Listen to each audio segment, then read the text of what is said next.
మీరు ఒక ప్రశ్న అడిగారమ్మా, యేసు ప్రభు వారితో ఎందుకని ఒక ముగ్గురిని ప్రభు 12 మందిలో పేతురు, యోహాను, యాకోబు, పీటర్, జాన్, జేమ్స్, వీరి ముగ్గురిని ఎందుకని ప్రభు ప్రత్యేకంగా ఆయన వెంట తీసుకువెళ్లారు? వీళ్ళ వాళ్ళని ఎందుకని అక్కడ ఆపేవాళ్ళు? ఇప్పుడు రూపాంతర కొండ మీదకి వెళ్తున్నప్పుడు మౌంట్ ట్రాన్స్ఫిగర్ ఆ టైంలో యేసు ప్రభు వారు తీసుకువెళ్తారు. ఆయన when he went to Transfiguration Mount, he was transformed. In other words, we can see his face was shining like a light, like a sun. Matthew chapter 17, 1-5. అక్కడికి వెళ్ళినప్పుడు రూపాంతర కొండ మీదకి 12 మందిలో ప్రభు పేతుర్ని, యోహాన్ని, యాకోబుని తీసుకువెళ్ళారు. ఆ పేతురు, యోహాన్ని తీసుకువెళ్ళారు. సో కొన్ని చోట్ల ముగ్గురిని ఎందుకని ఎక్కువగా తీసుకెళ్ళినట్టు కనిపిస్తుందంటే, faith, it's all about faith, not the partiality. గొప్ప విశ్వాసము వీళ్ళు ట్రైనింగ్ అవుతున్నప్పుడు యేసు ప్రభువారు వారికి చెప్పారు, ఈ విశ్వాసాన్ని పెంచుకోమన్నారు. పేతురుకు చాలా చోట్ల ప్రభు వార్నింగ్స్ ఇచ్చారు. ప్రభు తన వెంట తీసుకువెళ్తున్న అనేక మార్లు పేతురు faced because of his unbelief, because of his hurriness. Jesus warned him, corrected him. పైగా మొట్టమొదటిగా పిలువబడిన శిష్యులు వీళ్ళే. Matthew chapter 4 and Luke chapter 5. These are the disciples who were called by Jesus in the beginning. Next, all of them joined. It's not seniority, it's not juniority, but they walked with him, and they all have Jesus gave them a mutual understanding for all of them. Yes, 12 మంది అవసరం లేదు, మీరు ఉండండి ఇక్కడ, మీరు prayer చేస్తూ ఉండండి, నేను వీడి ముగ్గురిని తీసుకుని వెళ్తాను. ఒక ఇంట్లో ఒక చిన్న పాప చనిపోయి ఉంటే పేరెంట్స్ అడుగుతారు, మా బిడ్డను స్వస్థపరచమని. ప్రభు ఆ ఇంటికి వెళ్తాడు. వెళ్ళినప్పుడు ఇంట్లో చాలా వాళ్ళ బంధువులు, వాళ్ళ మేనమామలు, మేనత్తులు, close relatives are there because the girl is dead, young girl. So Jesus said, let everyone out. ఇంట్లో ఉన్న వాళ్ళందరూ బయటకు వెళ్ళిపోండి. They were all laughing. What Jesus can do, the baby is already dead. ఆ కుమార్తె చనిపోయింది. చనిపోయిన తర్వాత అందరూ ఇప్పుడు ఈయన వచ్చి ఏం చేస్తాడు అనేటువంటి అవిశ్వాసంతో ఉన్న వారందరినీ బయటికి పంపించేశాడు. శిష్యులలో కూడా, డిసైపుల్స్ లో పేతురు, యోహాను, యాకోబును మాత్రమే తీసుకున్నాడు.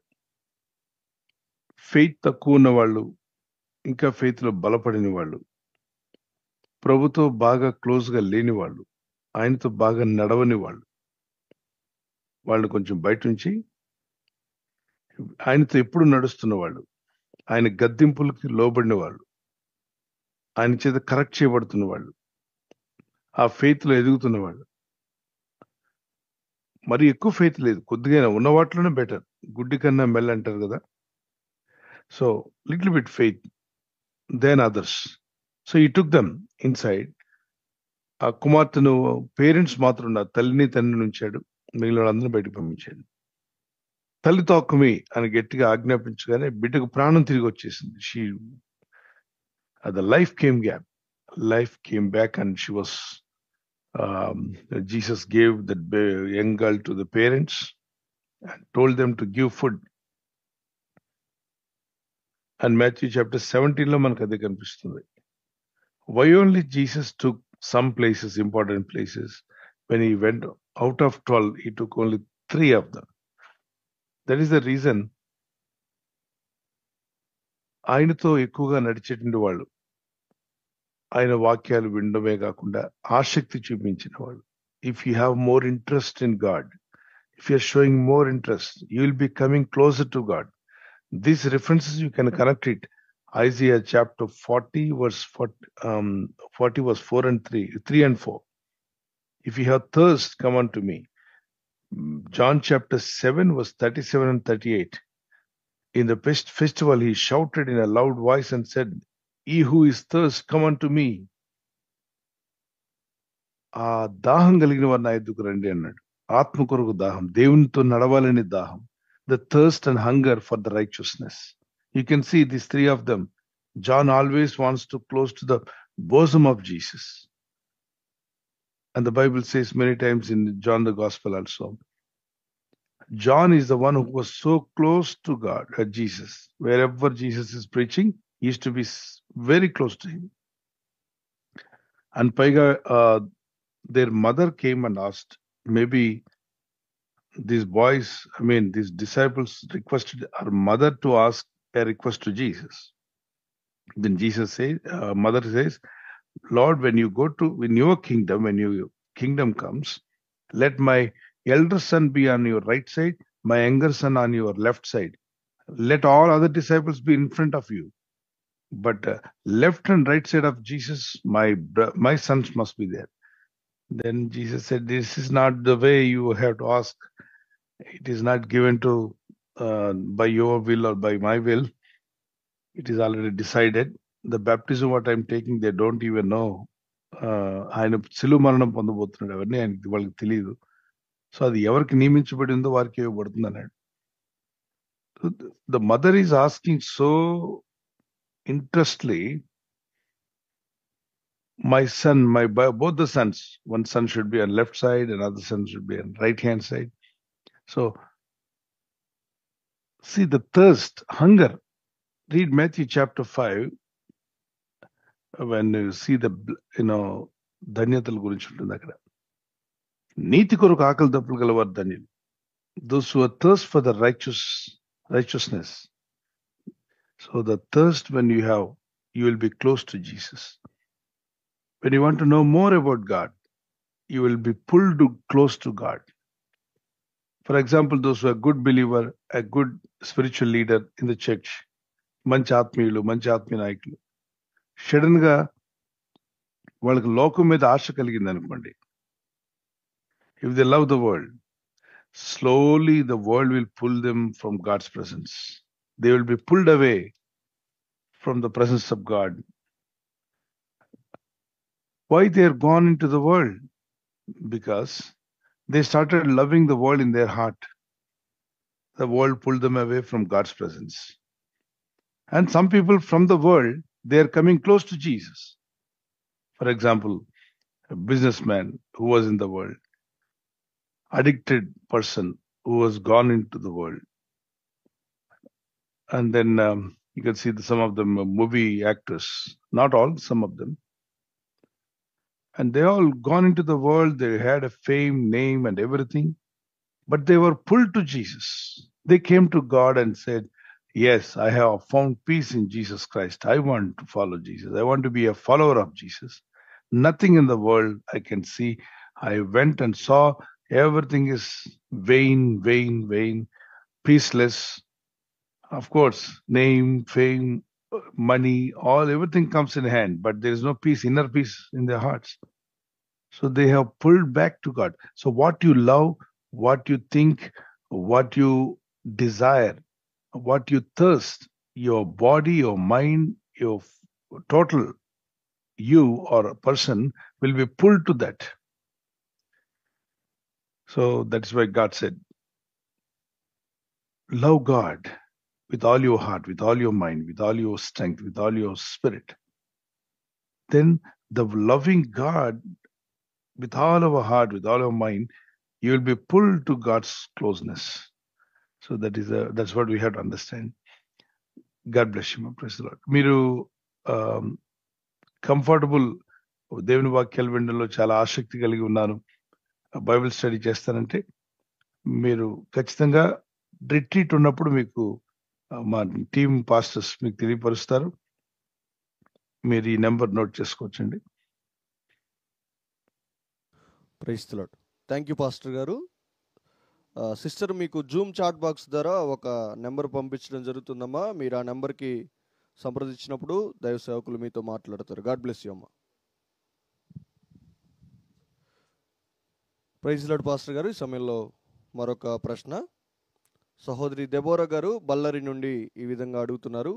2 సమూయేలు గ్రంథం 14వ అధ్యాయం 1వ వచనం వాక్య వివరణ అడుగుతున్నారు.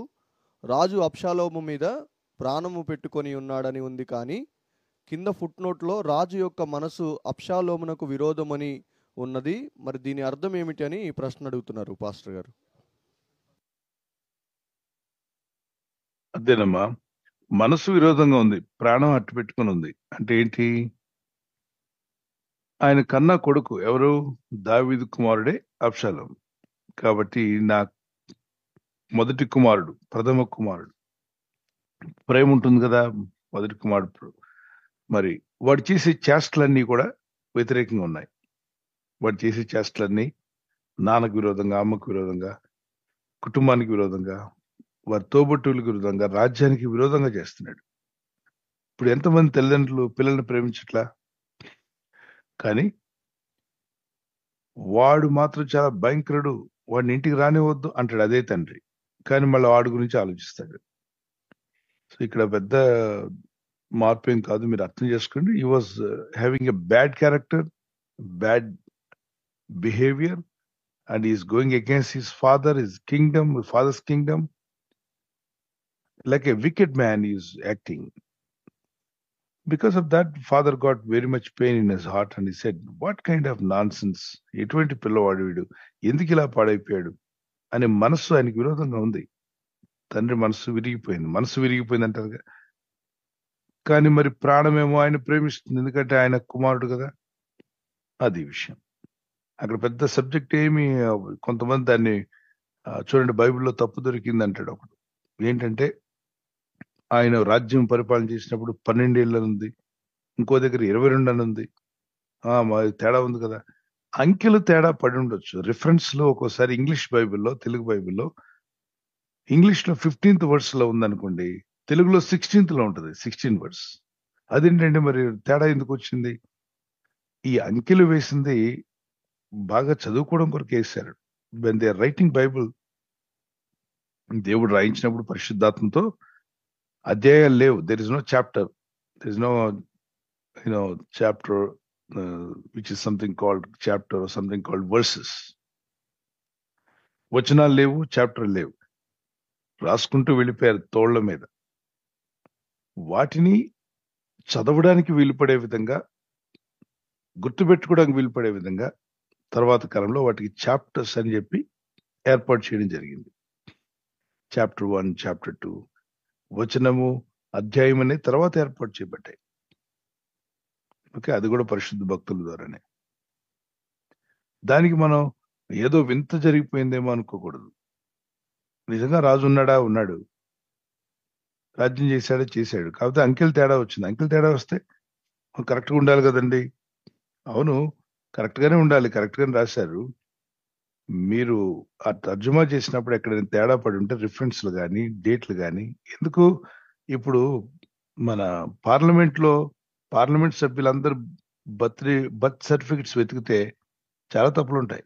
ఆయన పుట్టింది ఒకప్పుడు, ఆయన డేట్ ఆఫ్ బర్త్ ఇంకోటి ఉంటుంది. ఒక పార్లమెంట్ సభ్యుడి గురించి నాకు తెలుసు, ఆయన డేట్ ఆఫ్ బర్త్ ఏమో ఒకటి పాస్పోర్ట్లో, ఆయన బర్త్డే సెలబ్రేట్ చేసుకునేది వేరే డేట్లు మ్యాచ్ కావట్లా. అదేంటంటే చిన్నప్పుడు అలా పెట్టేశారండి అని. గట్టిగా పరీక్షిస్తే చాలా మంది డేట్ ఆఫ్ బర్త్లు తేడా ఉంటాయి సర్టిఫికెట్ లో. కాబట్టి మీరు పుట్టలేదా, మీరు ఇండియన్స్ కాదా, ఇలా ప్రతిదానికి ప్రశ్నించుకునే వాళ్ళు చాలా మంది ఉంటారు. ఇప్పుడు చూడండి, ఇంటి పేర్ల దగ్గర తేడా రాసిన స్కూల్ టీచర్స్ ఉంటారు. చిన్నప్పుడు ఇంటి పేరే మార్చేస్తారు, తెలుసో తెలియకో. వాళ్ళు రాయడం తప్పు రాయడమో, కొన్ని చోట్ల రాసినప్పుడు అవగాహన, చెప్పినోడు సరిగా చెప్పకపోవడము, అతను ఏదో ఊహించుకొని రాసేయడం. తర్వాత కాలంలో ఫిఫ్త్ క్లాస్కి వచ్చి సర్టిఫికేట్ టీసీ తీసుకుని అప్పుడు గుర్తొస్తుంది వీళ్ళు, కానీ మన ఇంటి పేరు ఇలా ఉంటే ఏంటి ఇలా ఉంది ఆయన ఉలిక్కిపడిన వాళ్ళు చాలా మంది ఉన్నారు. అఫ్ కోర్స్ అలాంటి చిన్నవి ఉంటాయి. వాటిని చూసి మనం గ్రంథాన్నే పక్కన పెట్టాల్సిన అవసరం లేదు. జీవ గ్రంథం ఇది, దేవుని వాక్యాలు, దేవుడు సత్యవంతుడు. God bless you. Thank you pastor గారు.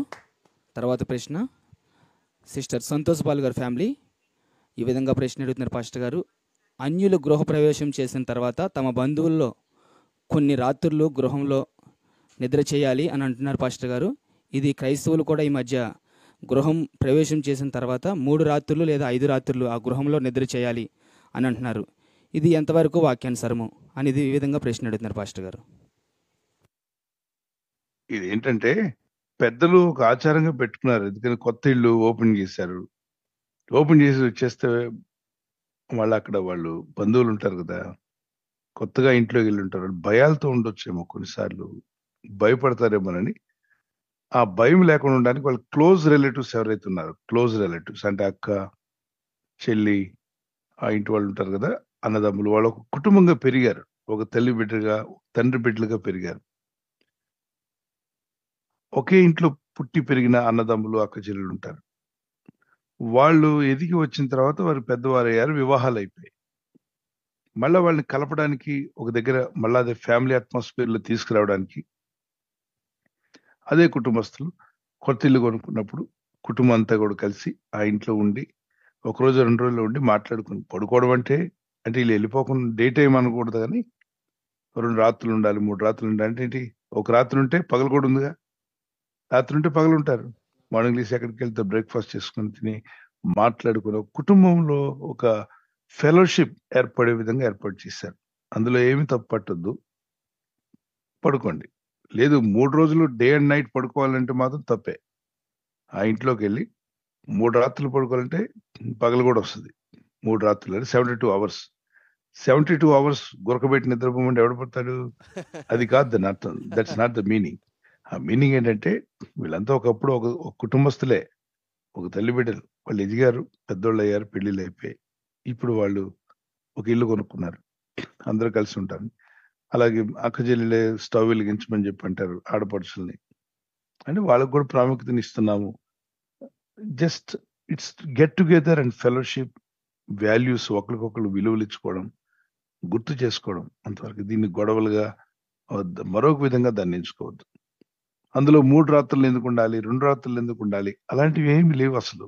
అలాంటి మూఢనమ్మకాలు మనం పాటించాల్సిన అవసరం లేదు అని చెప్పి, మరి ఇల్లు కట్టుకున్నప్పుడు బంధుమిత్రులను పిలవకుండా ఉంటారా? పిలుస్తారు. పిలిచినప్పుడు అది చిన్న ఇల్లు అనుకోండి, ఆచారం. ఈ ఆచారం ప్రకారం లేదు 3 రాత్రులు మేము ఇక్కడే ఉంటాం, ఈడికే ఉండడానికి లేదు. మీరంతా వచ్చి ఉంటే ఎక్కడ ఉంటాడు? చిన్న గది, 2 గదులు, వీళ్ళకి 4 పిల్లలు, వీళ్ళు ఉండడానికే స్థలం లేదు. శుభం చెప్పి వాళ్ళకి ఇవ్వాల్సిన గిఫ్ట్లు ఇచ్చి బయలుదేరండి. లేదు ఉండమని వాళ్ళు రిక్వెస్ట్ చేస్తూ ఉండండి, ఒకళ్ళు ఇద్దరు. లేదు ఈయనకి 6 అక్క చెల్లెలు ఉన్నారనుకోమా, ఈయనకి పెళ్లి అయింది, చిన్న ఇల్లు కట్టుకున్నాడు, నాన్న పెద్ద ఏం సంపాదించలేదు, చిన్న 2 గదులు, 6 అక్క చెల్లెలు వచ్చి ఉంటా అన్నారు. మనోడికి గుడి దడ పట్టుకుంది. ఆయన భార్య అంటుంది, ఏంటిది 2 గదులు, మీరు నేను ఉండడానికి వీలు పడదు, 6 అక్క చెల్లెలు వచ్చి ఉంటే ఎలా ఉంటుంది? 3 రోజులు రాత్రి పగలు. అసలే అప్పుల్లో ఉంటాడు, ఇల్లు కట్టి చూడు, పెళ్లి చేసి చూడని. పేదవాళ్ళకి ఎన్ని చాలా భారం, అంటే భేద స్థితి నుండి వచ్చిన వాళ్ళు ఎక్కువ మంది, చాలా ఇబ్బందిగా ఉంటుంది. 6 రోజులు వీళ్ళందరూ పోషించాలని వాళ్ళు స్పెషల్ ఫుడ్ పెట్టాలి, వాళ్ళకి బాధగా ఉండొచ్చు. అర్థం చేసుకోండి. మంచిగా వాళ్ళని పలకరించి, చిన్న గదులే కాబట్టి అడ్జస్ట్ కాలేదు కనుక ఎవరో ఒకళ్ళు ఉంటాం, వాళ్ళు రిక్వెస్ట్ చేస్తే ప్రార్థన చేసి వెళ్ళండి. లేదు ఇలా ఉంది కదా ఆచారం, 3 రాత్రులు మేము ఉండాల్సిందే, రండిరా బాబు పాప అందరు పోండి, మామి గారి ఇంట్లో పడుకుందాం. మామి గారికే గది లేదు అక్కడ, మరి చిన్న గదులు. సో దాన్ని బట్టి ఒక రూడ్ గా ఆలోచించకండి. ఫెలోషిప్, ప్రేమతో ఏదైనా గెట్ టుగెదర్, వాళ్ళ ఆహ్వానం ఉండాలి, మీరు కూడా వెళ్ళాలి, ప్రేమగా ఉండాలి. Okay, God bless you. ఏదైనా కలిసి కూర్చొని ప్రార్థన చేయండి, ప్రార్థించండి, బైబిల్ చదవండి, కలిసి భోజనం చేయండి, కలిసి మాట్లాడుకోండి, ఒకరి పట్ల ఒకరు మనసు కలిగి ఉండండి, ఒకరినొకరు ఎంకరేజ్ చేసుకోండి, దేవుని ప్రేమతో ముందుకు సాగండి. God bless you.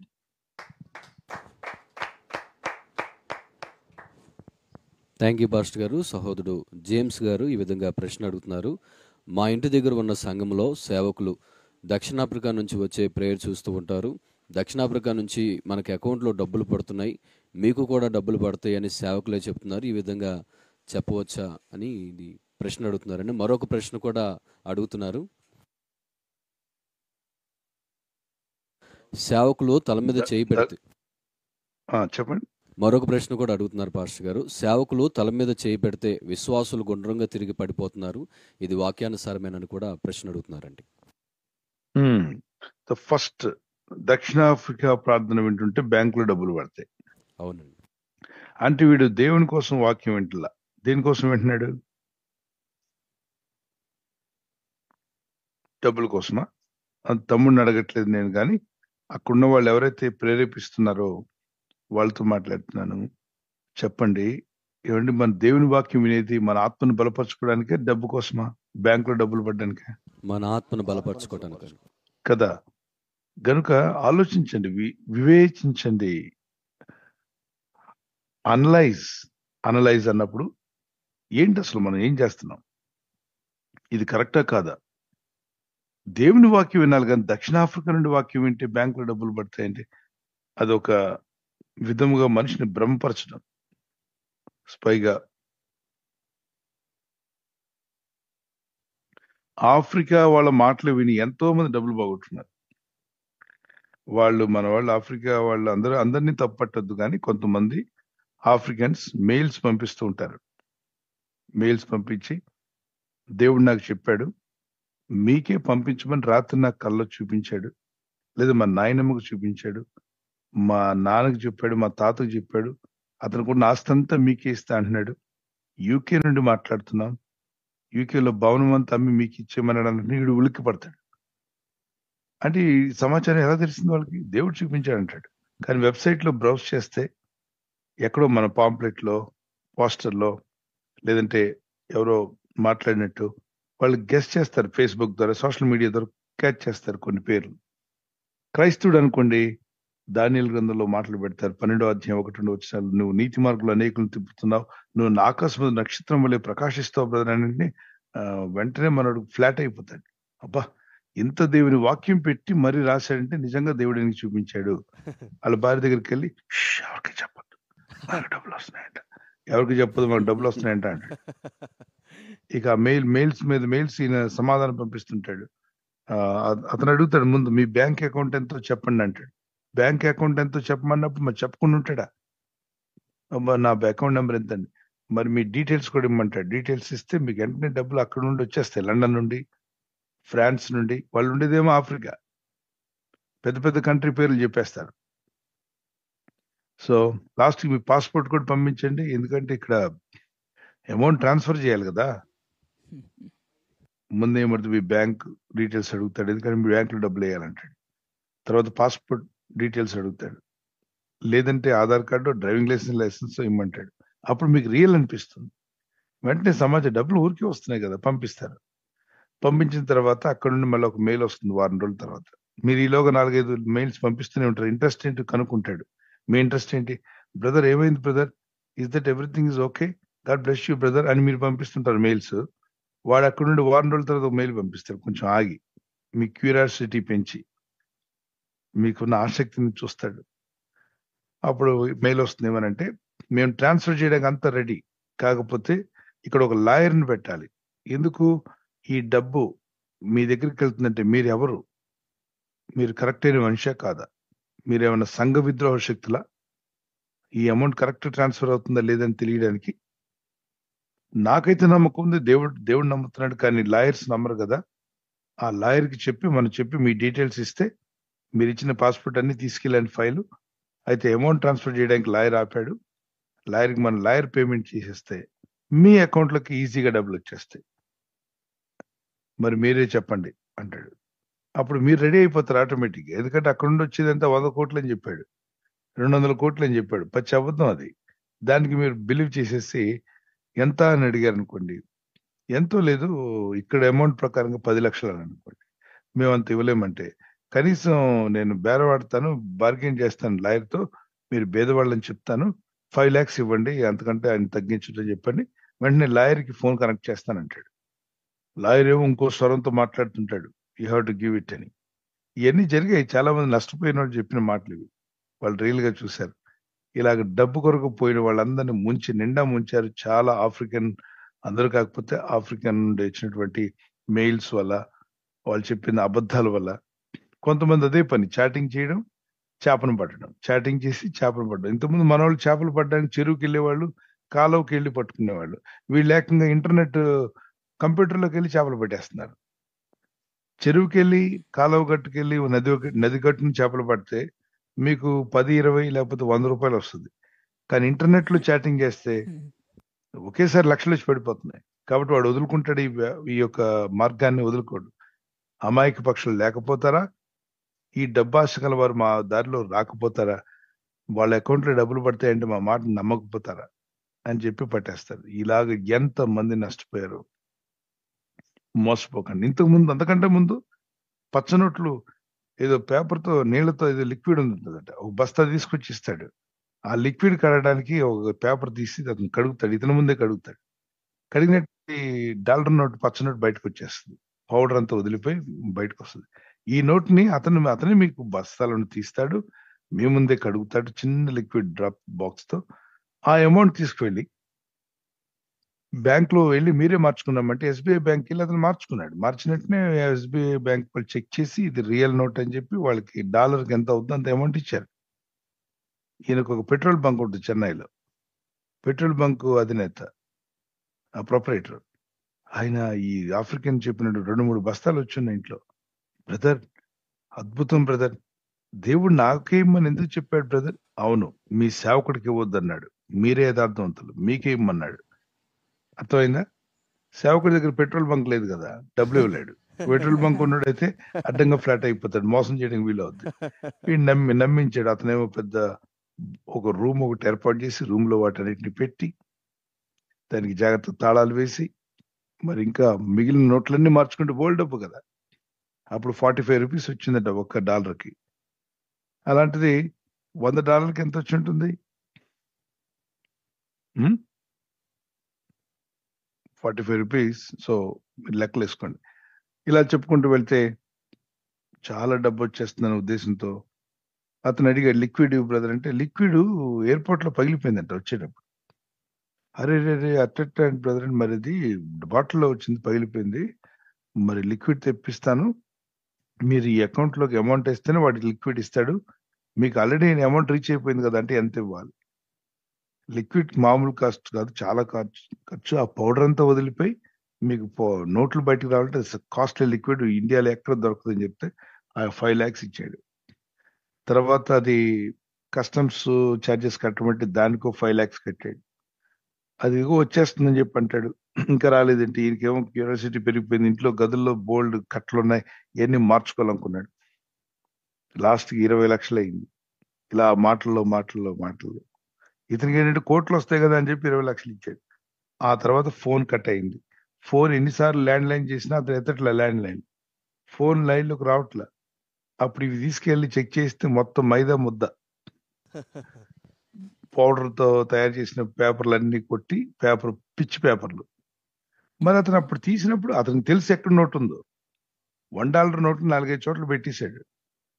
ఈ గోల్డ్ అండ్ రోల్ గోల్డ్ మాయ చేసి అమ్మేవాళ్ళు. అందుకే ధనాపేక్షని, దురాశ దుఃఖానికి చేటు, దురాశ దుఃఖానికి చేటు. ఆళ్ళ వాక్యం వింటే డబ్బులు పడతాయి, ఏళ్ళ వాక్యం వింటే డబ్బులు పడతాయి, అన్ని పచ్చి అబద్ధాలు, ఇవన్నీ మోసకరమైన బోధలు, మోసకరమైన మాటలు. ఎందుకు వింటారై?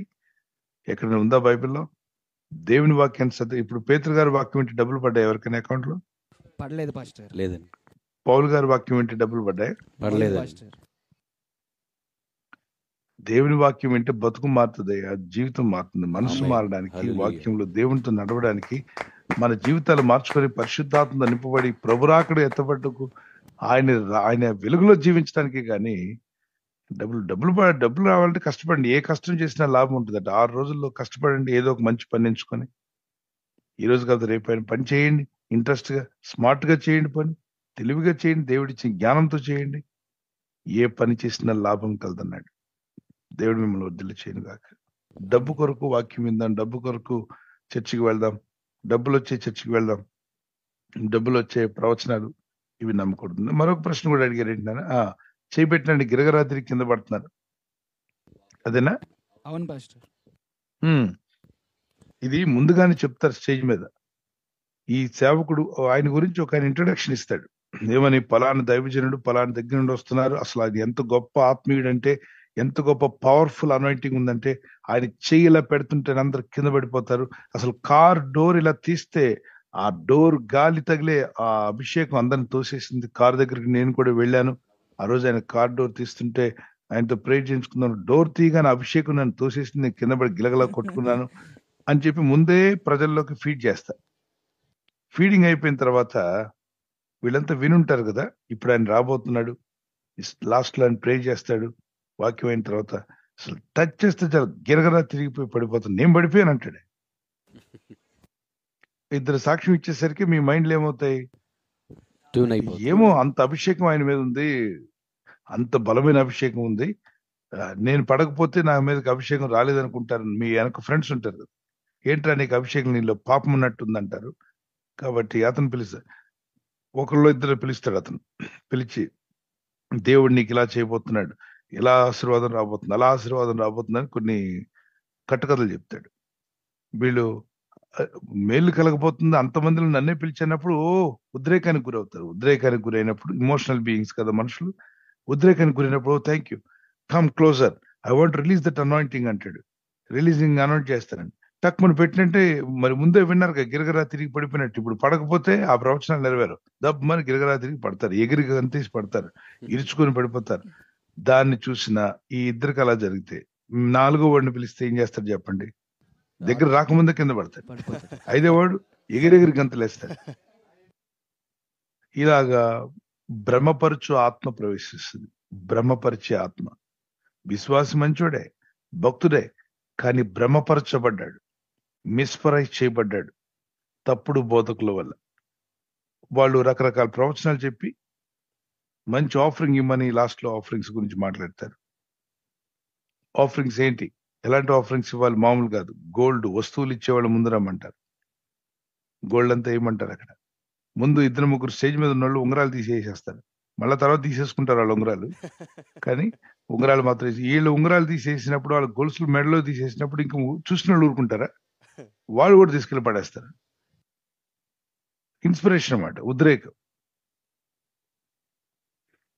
ఆ తర్వాత పెద్ద పెద్ద నోట్లు ఇచ్చేవాళ్ళు ముందుకు రమ్మంటారు. 1,00,000 ఇవ్వాలనుకున్న వాళ్ళు, దేవుని బిడ్డారా, ఒక మందిరం కడుతున్నారు, ఒక మందిర పని నిమిత్తం మన కంటి ముందు మందిరం కనిపిస్తుంది, దాని పని ముందు కొనసాగడానికి మనం ప్రత్యేక ఆఫరింగ్స్ తీసుకోవాలనుకుంటున్నాం.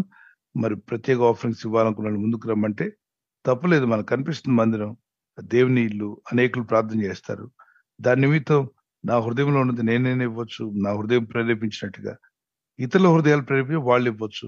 ప్రభు యొక్క ఆత్మ ఎలా ప్రేరేపిస్తే అలా చేయొచ్చు. 35, 36లో మోషే గ్రంథం అంటే నిర్గమాకాండంలో 35వ అధ్యాయం 36వ అధ్యాయంలో మోషే అంటాడు, యెహోవా మందిర నిమిత్తం ప్రేరేపించబడిన వారు, దైవాత్మ ప్రేరేపించిన వారు, దేవుని ఆత్మచే ప్రేరేపించబడిన వారు మీ కానుకలు ఇమ్మంటాడు. అది ప్రేరేపణ ద్వారా వచ్చేది, భ్రమపరచుడు ద్వారా రాదు. అబద్ధ ప్రవచనాలు చెప్పి రప్పించలే. మోషే ఎవరికి తల మీద చేపెట్టి నువ్వు కనాను దేశం వెళ్ళిపోతావు, నీకు 3 అంతస్తులు భవనం ఇస్తున్నాడు దేవుడు, ఇదిగో నీ వస్తువులు ఇవ్వు, ఇప్పుడు నీకు బంగారం ఇస్తున్నావు, నువ్వు నీతో మాట్లాడుతున్నాడు దేవుడు అని ఇలాంటి దొంగ మాటలు మాట్లాడలే. ఆయన నిజమైన ప్రవక్త. ఈ దొంగలు ప్రవక్తల పేర్లతో ప్రవేశించారు సంఘాల్లోకి. వాళ్ళు ఎంతసేపు వాళ్ళు గురి పెట్టేదంతా డబ్బు, వాళ్ళు గురంతా మన దగ్గర ఉన్న ఏదైనా తీసుకుందాం అనే తప్ప మనకు వాక్యం ఇవ్వరు, దేవుని సన్నిధిలో ప్రార్థన ఇవ్వరు, మనతో పాటు ప్రార్థనలు గడపరు. వాళ్ళు ప్రార్థన చేసినా డబ్బు కొరకే, పాటలు పాడినా డబ్బు కొరకే, అంత లింక్ అంతా డబ్బు మీద ఉంటుంది, వాళ్ళు టార్గెట్ అంతా డబ్బే. ఎంతసేపు అవతల విశ్వాస దగ్గర తీసుకోవాలని. దేవుని యందు విశ్వాసం నుంచి ప్రార్థన చేయండి. మీరు వివేచన అడగండి, దేవుని వివేచన పొందుకున్నానా. ఇప్పుడు వాళ్ళు చేపెట్టుగానే పడిపోతారన్నారుగా, వాళ్ళు చేపెట్టుగా పడిపోయే సేవకులు ఇప్పుడు వచ్చిన వాళ్ళు కాదు, కొంచెం వీళ్ళకన్నా ముందున్న వాళ్ళని చూడండి. ఎవరు వాళ్ళు చేపెట్టుగానే పడిపోయినటువంటి వాళ్ళు చాలా మంది ఉంటారు. బెనిహిన్ గారు విన్నారా మీరు? మంచి సేవకుడు ఆయన, ఆయన కొరకు ప్రేర్ చేస్తాను నేను కూడా, మంచి దైవ సేవకుడే. మరి అతను నేను తప్పట్టినా కదా, రకరకాల తప్పులు పట్టిన వాళ్ళు ఉన్నారు. ఆయన సొంత అన్న కుమారుడే తప్పుపడుతుంటాడు. బట్ ఏదేమైనా అతను పట్టబడింది నిజం, రక్షించబడింది నిజం, ప్రభు ఆయన వాడుకుంది కూడా నిజం. ఆయన చెయ్యి నామే పెట్టాడు, నేను పడిపోలేదు. రెండోసారి యంగ్ మ్యాన్ కమియర్ అని చెప్పి రెండోసారి కూడా పిలిచాడు, 2 చేతులు పెట్టాడు, నేను పడిపోలేదు. నేను పడాలనే వెళ్ళా, ప్రార్థన చేసుకుని వెళ్ళా. ప్రభు అందరూ పడుతున్నారు, ఆ పడడంలో ఏముంటది, పడిపోవడంలో ఎంత అనాయింటింగ్ ఉంటుంది, అసలు అభిషేకం ఉందా? అప్పటికే నేను పరిశుద్ధాత్మతో ప్రార్థన చేస్తున్నాను, అన్ని భాషలు మాట్లాడుతున్నాను, దేవుని స్తుతిస్తున్నాను, సేవ చేస్తున్నాను, సువార్థికుడిగా యంగ్ ఎవాంజలిస్ట్ గా ఉన్నాను. ఆయన సభలు జరిగినప్పుడు నా చుట్టూ ఉన్నటువంటి పాస్టర్స్ టీం రమ్మని పిలిచారు. వాళ్ళు నాకు ఒక అప్లికేషన్ నింపమంటే సరే చూద్దాం ప్రార్థన చేసి వెళ్దామని వెళ్ళారు. వాళ్ళంతా ఒకటే ఇరుచుకుపడుతున్నారు. ఆయన చెయ్యి ఇలా చూపిస్తే పడిపోతున్నారు. అంటే వాళ్ళు డాన్స్ వేస్తున్నారని అర్థమైంది. వాళ్ళు అతిశయం భ్రమపరిచేటువంటి మనసులోకి వెళ్ళిపోతున్నారు. అలా వెళ్ళకూడదు. ఎందుకు భ్రమపరచాలి? దైవ సేవకుడు చేయాల అనగానే అసలు చేయాల అంటేనే పడిపోతున్నారు వాడు. ఏంటని అడిగా. అలా పడకపోతే బాగుండదని ఒక ఆయన అన్నాడు. మరొక ఆయనేమో నన్ను దేవుని శక్తి నన్ను తోసేస్తుంది అన్నాడు. పరిశుద్ధాత్మ శక్తి వారి మీదకి వచ్చినప్పుడు అపోస్తుల కార్యాల్లో రియల్ గా పరలోకం నుండి పరిశుద్ధాత్మ శక్తి వారి మీద దిగినప్పుడు ఎంతమంది కింద పడిపోయారు? 2వ అధ్యాయం అపోస్తుల కార్యాల్లో మేడగది మీద ఉన్నప్పుడు 2వ అధ్యాయం మీరు చదువుకోవచ్చు. Holy Spirit came upon them like mighty wind, బలమైన గాలి వలె వచ్చింది. బలమైన గాలి అంటే చెట్లు కూడా ఇరిగి అవతలు పడతాయి. కానీ మనుషులు ఎక్కడ పడిపోయినట్టు లేదు. అక్కడ ఆ అగ్ని జ్వాల వంటి నాలుకలు వారి మీద విభాగపడినట్టు ఒక్కొక్కరి మీద రాలగా వారందరూ అన్య భాషలు మాట్లాడారు. వాక్ శక్తిని ఇచ్చిందట పరిశుద్ధాత్ముడు. తన ఆత్మ వారికి ఇచ్చిన వాక్ శక్తిని బట్టి అన్య భాషలో మాట్లాడసాగారు. మీరు అర్థం చేసుకున్నారా? వాళ్ళు కింద పడినట్టుందా? లేదండి. వాళ్ళు కోమాలోకి వెళ్ళిపోయినట్టుందా? లేదు పాస్టర్ గారు. వాళ్ళంతా ప్రార్థన చేసినట్టుంది, దేవుని మహింపరిచినట్టుంది. గంభీరమైన స్వరంతో, మామూలు స్వరంతో కాదు, చాలా గట్టిగా స్తుతించారు, చాలా గట్టిగా ప్రార్థన చేశారు, గట్టిగా అన్ని భాషల్లో మాట్లాడారు. తప్పలేదు. అలా ఇప్పుడు జరిగినా ఓకే, అది వాక్యానుసారమే. కింద పడి దొర్లారు. పేతురు గారు నిలబడగానే మొత్తం అడ్డంగా పడిపోయారు. అందరూ ఇరుచుకొని పడ్డారు, వెనక్కి పడ్డారు, ముందుకు పడ్డారు. అని ఉందా? లేదండి. లేదు. పోనీ పేతురు గారు అంటే మిగిలిన వాళ్ళంతా అభిషేకంతో ఉన్నారు కాబట్టి పడలేదు. మరి అన్ని జనులు పడిపోతారా? ప్రభు యొక్క ఆత్మ లేని వారు పడతారా? నిలబడి ప్రసంగం చేసినప్పుడు ఎవరు పడిపోయినట్లేదే. 2వ అధ్యాయం చదవండి. కానీ 3,000 మంది మారు మనసు రక్షణ పొందారు. 3,000 మంది బాప్తిసాలు పొందారు. వాళ్ళు ఎవరు పడిపోయినట్లేదు. సో మనం కొంచెం అతిలోకి వెళ్ళదు. అతి చేయకండి. అతి అంటే ఏమంటుందని ఎక్స్ట్రీమ్. ఏదన్నా ప్రతిదాన్ని కూడా హైలైట్ చేసి దానిలో ఏదో ఉందని ప్రజలకు చూపి మిస్ప్రైజ్ చేయడానికి ప్రయత్నం చేయొద్దు, భ్రమపరచడానికి ప్రయత్నం చేయొద్దు. ఉన్న వాక్యం ఉన్నట్టు వాక్యంలోనే శక్తి ఉంది. వాక్యమే పనిచేస్తే. ఇప్పుడు ఉదాహరణకి గింజ మీరు నాటారనుకోండి, భూమిలో మంచి గింజ, మంచి మొక్క వస్తుందా, చెడ్డ మొక్క వస్తుందా? మంచి మొక్క కదా. మీరు విత్తనాన్ని నాటిన తర్వాత అక్కడ బయట ఏమైనా డాన్స్ వేయాలా? అవసరం లేదండి. అరిచి కేకలు వెళ్ళి మొక్క వస్తుంది, మొక్క బయటికి రాబోతుంది అని ఏమైనా ఓవరాక్షన్ చేయాలా? అవసరం లేదు. దానికి నీళ్లు పోసి సైలెంట్గా ఉంటే అదే వస్తుందిగా బయటికి. అవును పాస్టర్ గారండి. ఎలా వచ్చింది? మొక్కలో జీవం, ఆ యొక్క విత్తనంలో జీవం ఉంది. విత్తనం నాటారు, విత్తనంలో ఉన్న జీవము 2 రోజులకి మొక్కలా బయటకు వచ్చింది, కొన్ని 4 రోజులకు వస్తుంది. అలాగే దేవుని వాక్యం విత్తనం వంటిది. అది హృదయంలో నాటబడినప్పుడు, హృదయం ముందు విశ్వసించి ప్రార్థిస్తుంటే ఆ మొక్కలు వస్తాయి ఖచ్చితంగా. అది పెద్ద ఒలివ వృక్షం వలె, ఒలివ మొక్క వలె మా దేవుని కొరకు జీవించిన వాళ్ళు ఎంతో మంది మన దేశంలో కూడా. క్రీస్తుని వ్యతిరేకులు, బైబిల్ చింపేసిన వాళ్ళు కూడా ప్రభుని నమ్మి రక్షకుడిని యేసు ప్రభుని సాక్ష్యం ఇస్తున్నారు.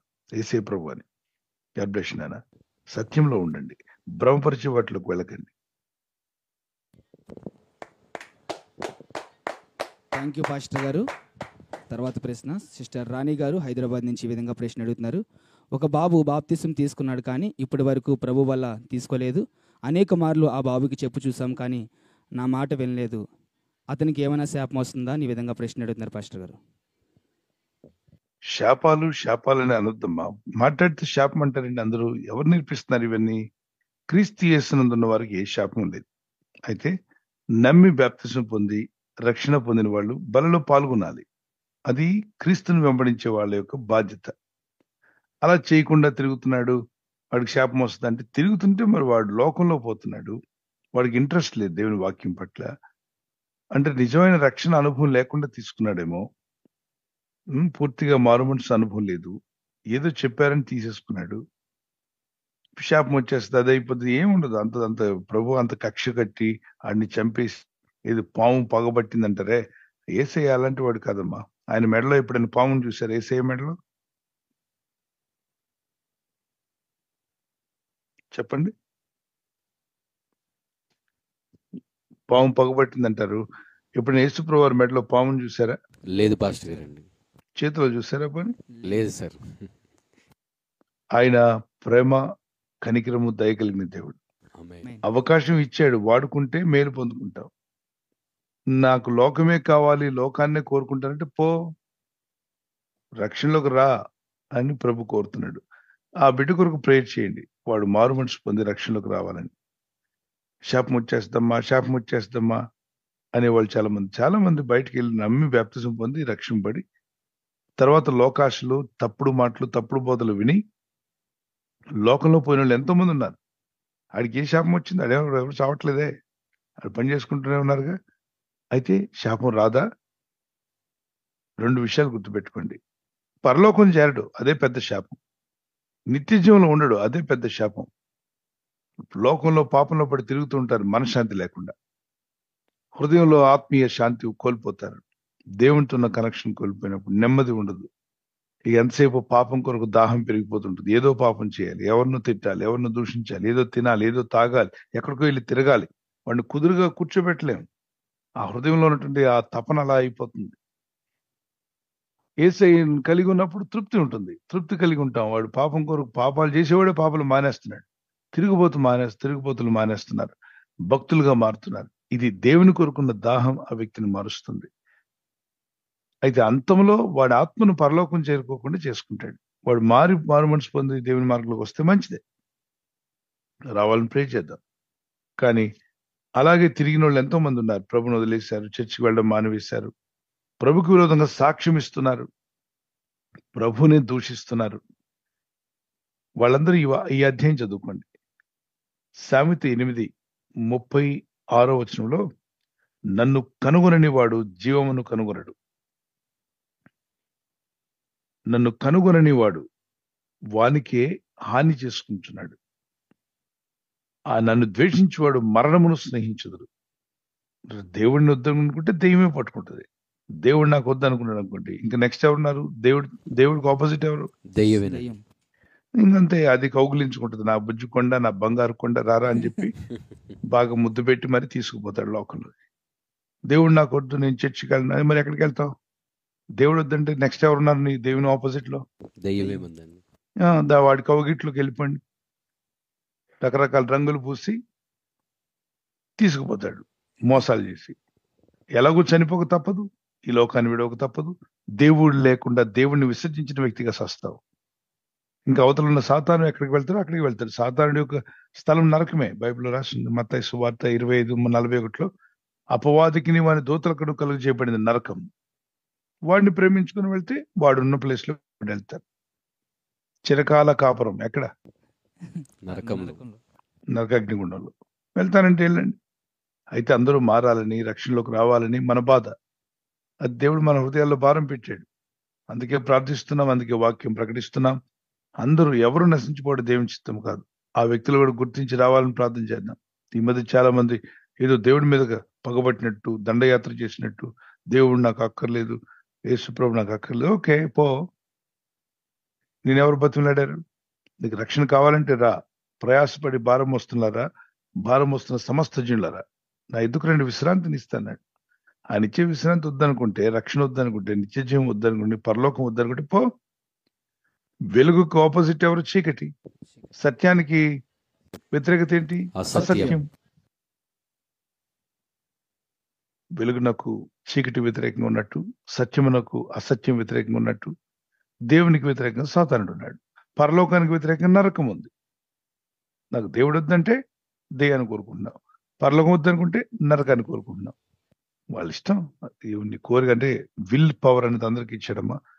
ఆ విల్ పవర్, చిత్తము, నా ఇష్టం అంటమే, దాన్ని కోరుకున్న వ్యక్తి అటువైపుకి వెళ్ళిపోతాడు. అందుకే మనం పరీక్షించుకొని, జ్ఞాని, వివేకం గలవాడు, తెలివైన వాడు ముందే ఆలోచిస్తాడు. ఏమిటి, నేను ఈ మార్గంలోకి వెళ్తే ఏమవుతుంది, ఇలా జీవిస్తే ఏమైపోతుంది, ఇంత స్పీడ్తో వెళ్తే ఏమవుతుంది అని, యాక్సిడెంట్ జరుగుతుందని వాడికి ముందే అర్థం అవుతుంది. బండి 240, 250 స్పీడ్ వెళ్తుందని రాశాడు బైక్ మీద. 250 ఉంది కదా, దీన్ని పరీక్షిద్దామని చెప్పి వెళ్ళామనుకోండి, మళ్ళీ పరీక్షించడానికి మనం ఏమి ఉండం. 250 వెళ్తుంది. 250 వెళ్ళిన తర్వాత బండి ఉండదు, ఆ వ్యక్తి ఉండడు. మరి 250 ఉంది కదండి, ఉంది. 250 వెళ్తుందో లేదు చూడండి ఒకసారి. చూసావంటే మళ్ళీ ఇంటికి రావు. ఇంటి దగ్గర పెట్టుకుని రెడీగా ఉండాలి మేమంతా. పరదేశంలో మా పిల్లలని పాట పాడుతుంది. ఎందుకంటే ఈ 250 చెక్ చేశాడు ఒకసారి. బండికి ఉన్న స్పీడ్ అంతా కూడా చెక్ చేయనక్కర్లా. మనకున్న స్పీడ్ లిమిట్స్ గవర్నమెంట్ పెట్టింది. ఆర్టీఓ 80, 60 ఇట్లా వెళ్ళండి, మీరు క్షేమంగా ఉంటారండి. అక్కడ మీకు గ్రీన్ కనిపిస్తుంటుంది స్పీడోమీటర్ మీద. అక్కడ వరకు వెళ్తే మీ ఫ్యూల్ కూడా కలిసి వస్తుందని. అధిక వేగంగా వెళ్తే నష్టపోతాయి. ఈ ఆలోచిస్తాం, ఇది ఆలోచించకుండా చేసే అనేక మంది ఉన్నారు. ఆత్మీయత కూడా అంతే. మీ ఆత్మీయాత్ర ఒక వాహనం లాంటిది. దాన్ని మీరు గురి లేకుండా నడపకండి, గురి కలిగి వెళ్ళండి. God bless you. ప్రభు మిమ్మల్ని దీవించుగాక. థ్యాంక్ యూ పాస్టర్ గారు. ఆ సహోదరి మరొక ప్రశ్న అడుగుతున్నారండి. ఒక సహోదరి రక్షణ పొందింది. ఆమె వివాహం నిమిత్తం ప్రయత్నిస్తుండగా రక్షణ పొందని సహోదరుడికి ఇచ్చి వివాహం చేయవచ్చా? ఇది వాక్యానుసరమేనని ప్రశ్న అడుగుతున్నారండి.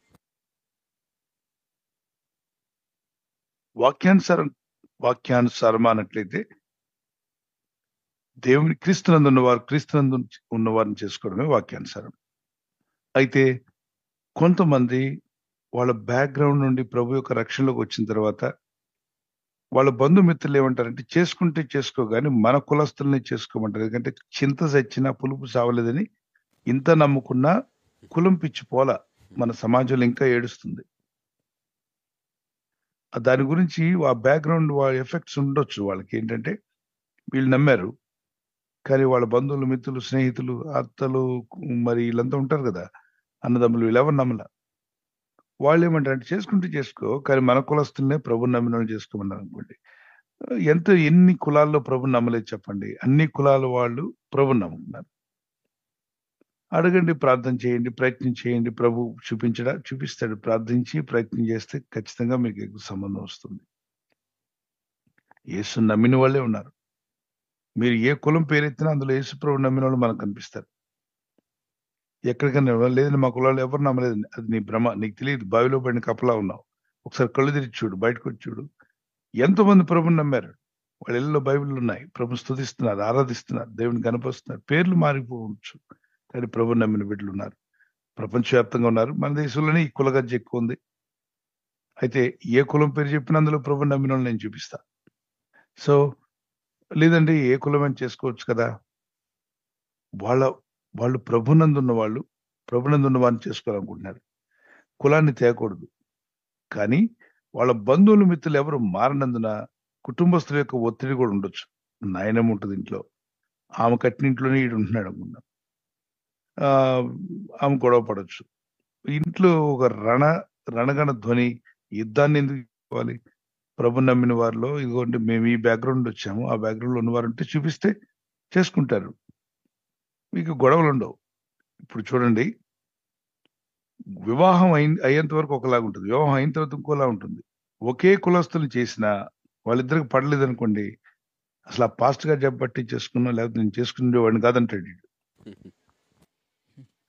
వాళ్ళు చెప్పకుండా వాళ్ళే తీసుకొచ్చారు ఈ మ్యాచ్ అంటాడు. పడింది అనుకోండి, బాగున్నారు అనుకోండి, అసలు ఏం ఎత్తడు, మా పేర్లు ఎత్తరు, మా గురించి మాట్లాడరు, సేవకుల గురించి మాట్లాడరు.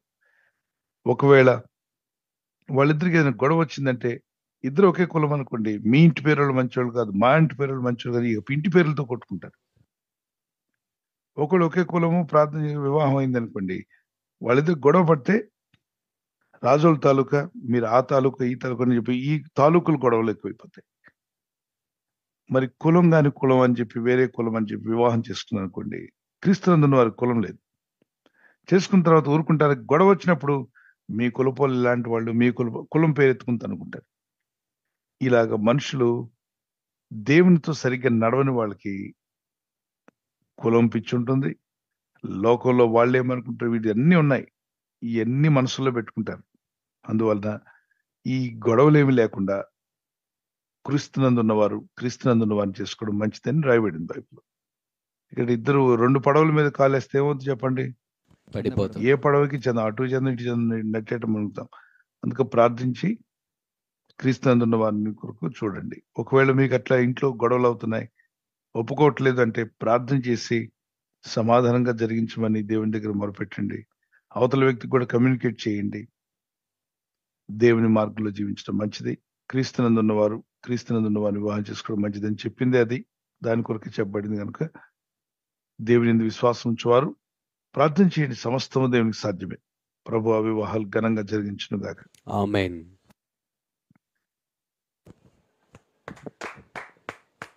నేను 1-2 క్వశ్చన్లు ఆన్సర్ ఇచ్చేస్తాను, త్వరగా అడగండి. మనం టైం అయిపోయింది, 5 minutes లో ముగించుకోవాలి.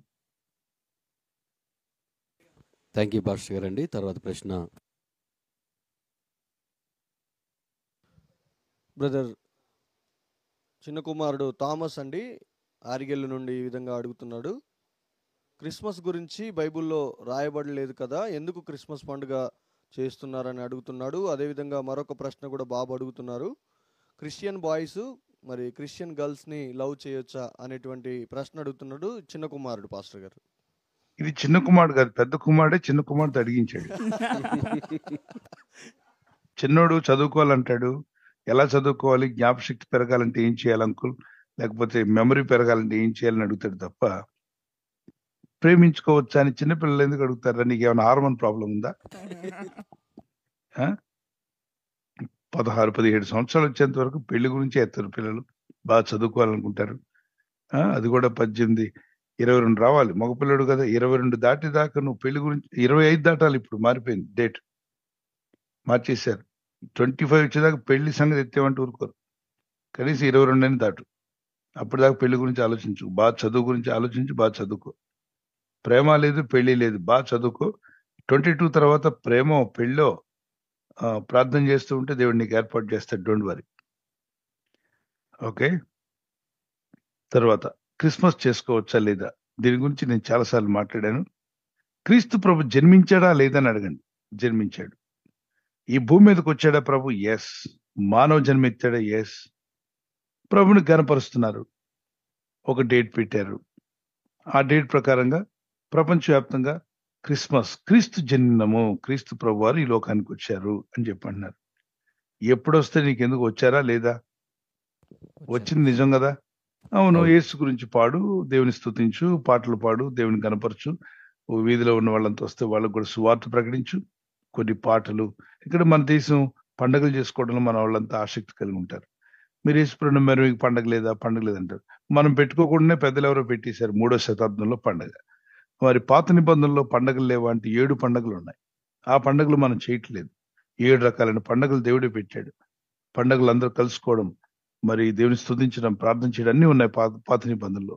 అటువంటి పండుగలు కొత్త నిబంధనలోకి వచ్చినప్పుడు దినములు కానీ సంవత్సరములు కానీ వాటిని ఆచరించకండి, వాటిని పాటించనక్కర్లేదు. ప్రతిదినము క్రీస్తునందు ఉన్న వాడికి ప్రతిదినము క్రిస్మస్. యేసు ప్రభు నమ్మిన వాళ్ళకి, క్రీస్తులతో నడిచే వాళ్ళకి ప్రతిదినం క్రిస్మస్ ఆనందం ఉంటుంది. క్రీస్తులు లేని వారికి ఏదో పండుగ ఆనందాలు అనుకుంటారు. ఏదేమన్నా కావచ్చు. నువ్వు సువార్త ప్రకటించడానికి మిషి చేతను సత్యం చేతను సువార్త ప్రకటించమన్నాడు. కొందరు కక్షతో ప్రకటిస్తున్నారు, ప్రకటించని. కొందరు పండగ పేరుతో ప్రకటిస్తారు, ప్రకటించని. ఇప్పుడు దీపావళి రోజు ప్రార్థన మీటింగ్లు పెట్టుకుంటారా మన వాళ్ళు? పెట్టుకోలేదా? వినాయక చవితి రోజు హాలిడే ఉన్నప్పుడు పెట్టుకోవట్లేదా ప్రార్థనా మీటింగ్? పెట్టుకుంటారు. సంక్రాంతి పండుగలో సువార్త సభలు పెట్టుకోవట్లేదా? పెట్టుకుంటున్నారు. సంక్రాంతిలో ఎందుకు పెట్టుకోవాలని రాసిందా బైబిల్లో? లేదు పాస్టర్ గారు. మరి ఎందుకు పెడుతున్నావు? సువార్త ప్రకటించాలి, హాలిడేస్ కాబట్టి. అవునా? అవునండి. మరి ఇది కూడా ఒక హాలిడేగా ఇవ్వబడింది. తిన్నగా దేవుని స్తుతించి సువార్త పండుగ పెట్టు, వచ్చిన వాళ్ళకి ఏమైనా కేకులు పంచు, దేవుని వాక్యాన్ని ప్రకటించు, యేసయ్య జననం ఎలా జరిగిందో చెప్పు, డ్రామాతో చెప్తావో, స్కిట్ వేసి చెప్తావో, పాటలు పాడి చెప్తావో చెప్పు. నువ్వు దీపావళి రోజు ప్రార్థన మీటింగ్ పెట్టావు, మరి వినాయక చవితి రోజున ప్రార్థన మీటింగ్ పెట్టుకున్నావు, హాలిడే అని పెట్టుకున్నావు కదా. వాళ్ళంతా వాళ్ళ పండుగ చేసుకుంటే నువ్వేం చేసావు? ప్రార్థన పండుగ చేసావు. మరి క్రిస్మస్ అని చెప్పి హాలిడే ఇస్తే మేము చెయ్యమని ఎందుకు మూసుకొని కూర్చుంటున్నావు? బయటికి రా, సువార్త పెట్టు, ప్రార్థన చేయి, నీ వీధిలో వాళ్ళకి సువార్త ప్రకటించు, దేవుని కనపరచు. వద్దనుకుంటే కేక్ తినడం మానే, ఇతరులకు పంచు. అర్థమైందా? అర్థమైందండి సార్. రైట్. Thank you. ప్రతిదాన్ని మన వాళ్ళు ఏదో వేదాంతం మాట్లాడినట్టు ఎక్కడుందండి అని బైబిల్లో ఉంటేనే నువ్వు పాటిస్తావు. అయితే సెల్ ఫోన్ తీసిపారి. సెల్ ఫోన్ వాడమని ఉందా బైబిల్లో? లేదండి. మొబైల్ వాడమని ఉందా? లేదండి. లేదుగా. ఇడ్లీ చేసుకో తినమని ఉందా? లేదండి. లేదండి. గోంగూర పచ్చడి లేదండి. లేదు సార్. అరే బుద్ధిహీనులాగా ఆలోచించకండి రా. భూమి మీద దేవుడు పెట్టాడు, వాటిని ఆహారంగా ఏర్పాటు చేశాడు. అది రాసుంటేనే తింటానని చెప్తావు నువ్వు. మరి పాత నిబంధన ప్రకారంగా రొయ్యలు తినకూడదు. కృత నిబంధనలు ఏది తిన్నా అందరినీ సువార్త రక్షణలోకి తీసుకురమ్మన్నాడు. సో ఆత్మీయంగా ఆలోచన చేయండి. దేవుని బిడ్డవై ఉండి సువార్త ప్రకటించకూడదు ఉంటావా? నువ్వు క్రిస్మస్ రోజున సంతోషంగా ప్రకటించు దేవుని వాక్యం. ఆయన వచ్చింది నిజం, ఆయన జన్మించింది నిజం, ఆయన శిలువ రక్తం కార్చింది నిజం. Okay, God bless you.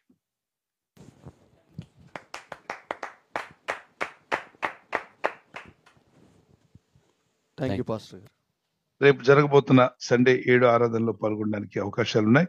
ప్రభు వల్ల కూడా ఏర్పాటు చేయబడుతుంది. దేవుని పిల్లలు ఎవరైనా మరి ప్రపంచంలో ఎక్కడున్నా మీరు దేవుని ఆరాధించాల్సిందే. ప్రార్థనకు వెళ్ళండి, మందిరాలకు చేరుకోండి, దేవుని గణపరిచిన కుటుంబాలుగా వెళ్ళండి, ప్రార్థన చేసుకునే బయలుదేరండి, క్షేమంగా వెళ్ళండి, సేఫ్ గా డ్రైవ్ చేయండి, ప్రార్థనా స్థలాలు చేరుకోండి. పునరుద్ధాన దినం, ప్రభు దినం, ఆరాధించి ప్రభుని మహింపరిచి మీ ఆత్మీయ జీవితాలని దేవుని వాక్యంతో నింపుకోండి.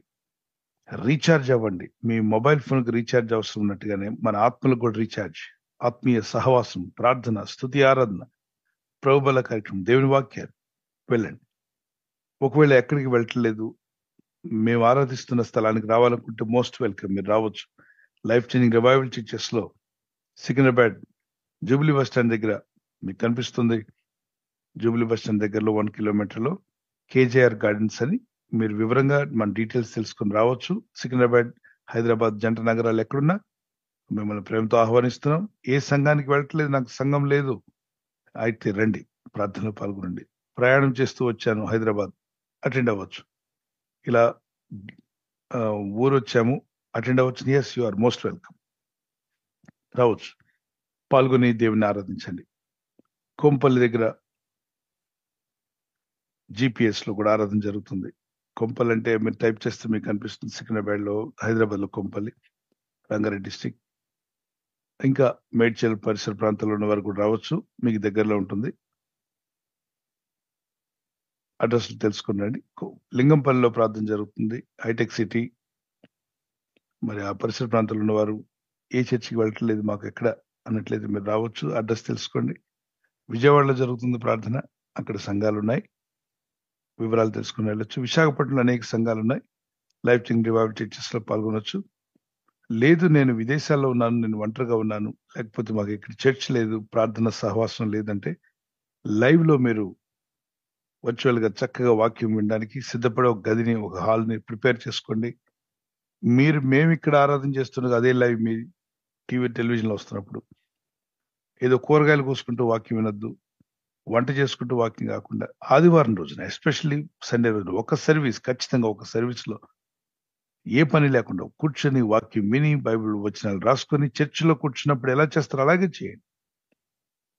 సిద్ధపడి డ్రెస్ చేంజ్ చేసుకుని, స్నానాలు చేసుకుని, డ్రెస్ వేసుకుని ఎలా చర్చికి వెళ్తారో అలాగా మీ గదిలో చక్కగా వాక్యాలు అవి పెట్టుకుని వాక్యం వినండి, పాటలు వినండి. ప్రభుని ఆరాధించిన మేము నిలబడితే మీరు నిలబడి ఆరాధన చేయండి, మేము కూర్చొని ఆరాధించినప్పుడు కూర్చుని వాక్యం వినండి. ఎస్, ఆ తర్వాత ఆమేన్ అన్న తర్వాత ఎలా అయితే చర్చిలోనే బయటకు వెళ్తారో అప్పుడు మళ్ళీ మీ పనులకు మీరు వెళ్ళొచ్చు. 7 ఆరాధనలు ఏదో ఒక ఆరాధనలు అలా ఉండాలి కదా, అలా ఉండడం మంచిది. సహవాసం కలిగి ఉండడం మంచిది. సహవాసం ఉంది అంటే వెళ్ళండి, చర్చికి వెళ్ళి పాల్గొనండి. God bless you. మిమ్మల్ని దీవించగాక. ఆశీర్వాదంతో ముగిస్తున్నాం. మీలో ఇంకెవరైనా ప్రశ్నలు ఉన్నాయి, మేము అడిగాం, మాకు ఆన్సర్స్ రాలేదంటే మండే నుండి మళ్ళీ మీకు ఆన్సర్ చేస్తాను. ప్రభు చిత్తం అయితే ఈ వారంలో కూడా, వచ్చే వారంలో ఆన్సర్స్ చూద్దాం. ఆశీర్వాదం. మన తండ్రిని దేవుని యొక్క ప్రేమ, ప్రభు అయిన యేసుక్రీస్తు వరకు కృప, పరిశుద్ధాత్మ యొక్క అన్యోన్య సహవాసము, సహాయము, సహకారం, యేసుక్రీస్తు రక్తంలో కడబడిన సకల పరిశుద్ధులకు, వాక్యమునికి విధులైన మీకును, ప్రపంచవ్యాప్తంగా ఉన్న ప్రార్థనా పరులకు, విజ్ఞాపనకర్తలకు, పరిశుద్ధులకు, దైవ సేవకులకు, నేడు ఈ సహవాసంలో పాల్గొన్న పాస్టర్స్, వారి కుటుంబాలకు, అలాగే విదేశాలను పాల్గొన్న ఆత్మీయులైన మీ అందరికీ, ఆత్మీయులుగా భారతదేశం నుండి మరి ప్రతిదినం మానుకుంటూ పాల్గొన్న మీకు, మాకును, అన్ని దేశాలను పాల్గొన్న వారికి సదాతోడే నడిపించి బలపరిచి వర్ధిల్ల చేయునుగాక. ఆమేన్. నేటి వాగ్దానం పిల్లరా మీరందరూ వింటారని నేను కోరుతున్నాను. జస్ట్ 10 minutes, ఒక రోజుకి